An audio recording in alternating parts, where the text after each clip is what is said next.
বিদ্যুৎ গেল কোথায়? প্লিজ, লোডশেডিং হয় না, চ্যালেঞ্জ করলাম, লোডশেডিং হয় না গ্রামে, এগুলো বলবেন কেন? কোথাও 12 ঘন্টা, কোথাও 8 ঘন্টা, আমার এলাকায় 5 ঘন্টা বিদ্যুৎ থাকে। কি যে একটা অসহনীয় অবস্থা এই দেশের, ঢাকা শহর থেকে আপনারা কেউ বুঝবেন না।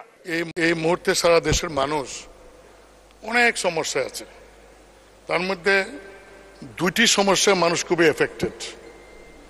একটি হলো বিদ্যুৎ।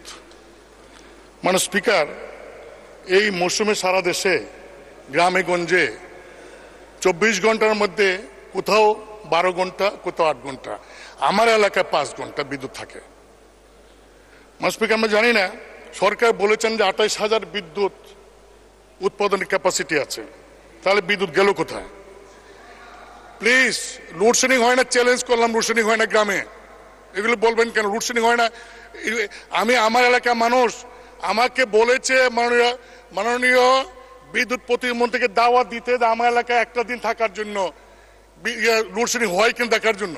মানে স্পিকার, আমার প্রশ্ন আরেক জায়গায়, সেটা হলো যে সমস্ত বিদ্যুৎ উৎপাদন কেন্দ্র আছে ভাড়ার, তাদের সক্ষমতার 41% সক্ষমতার থাকা সত্ত্বেও বসে আছে, এবং 22-23 আর্থিক বছরে এই বসে থাকার কারণে ভাড়া বাবদ 26,000 কোটি টাকা দেওয়া হয়েছে।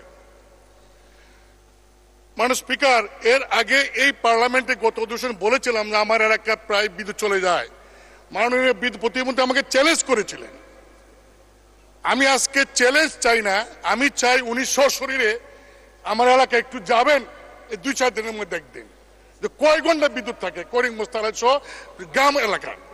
মানে স্পিকার, আমি আরো একটু বলতে চাই মানে স্পিকার, ওই যে দায় মুক্তি দিয়ে যে সমস্ত চুক্তি আমরা করেছি, এই দায় মুক্তি চুক্তিটা দয়া করে উদ্র করে এই যে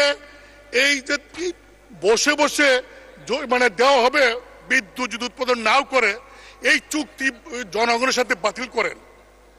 বাতিল করে বিদ্যুৎ দিলে, যেমন আমাদেরকে বিদ্যুৎ দিলে আমরা বিল দেই, ঠিক ওই সমস্ত কোম্পানিকে বিদ্যুৎ দিলে তাহলে বিল দিবেন। বসিয়ে রেখে এইভাবে 1 বছরে 26,000 কোটি দিয়ে দিবেন, এটা আমার মত। তারপরে আবার লোডশেডিং থাকবেই। কি যে একটা অসহনীয় অবস্থা এই দেশের, ঢাকা শহর থেকে আপনারা কেউ বুঝবেন না। যারা মানুষ সদস্য সরকারি দলের, তারা হয়তো বলতে পারেন না গ্রামে গঞ্জের কি অবস্থাটা। এই অবস্থাটা যারা গ্রামে গঞ্জে এমপি সাহেবরা আছেন তারা জানেন। কিন্তু আমার প্রশ্ন হলো মাননীয় স্পিকার, যে এই বিদ্যুতের বিষয়টা অপচয় বন্ধ করে ওই প্রতিযোগিতামূলক পদক্ষেপের মাধ্যমে বিদ্যুতের ওই যে ব্যবসা যারা করে, যারা নাকি বিদ্যুৎ প্লান্ট বসান, তাদেরকে প্রতিযোগিতার মাধ্যমে প্লান্ট বসানোর ব্যবস্থা করেন, অপচয় বন্ধ করেন।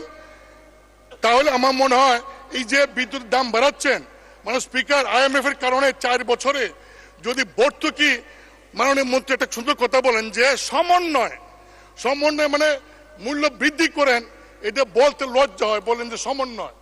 এই সমন্বয় 1 বছর করেছেন, আগামী 3 বছরে 12 বার করবেন সমন্বয়, অর্থাৎ বৃদ্ধি করবেন। করে ভর্তুকিটা যদি পুরো তুলেন, এখন যে যা বিদ্যুতের দাম প্রতি ইউনিট, তাহলে ডাবল হয়ে যাবে 2 বছর 3 বছর পরে।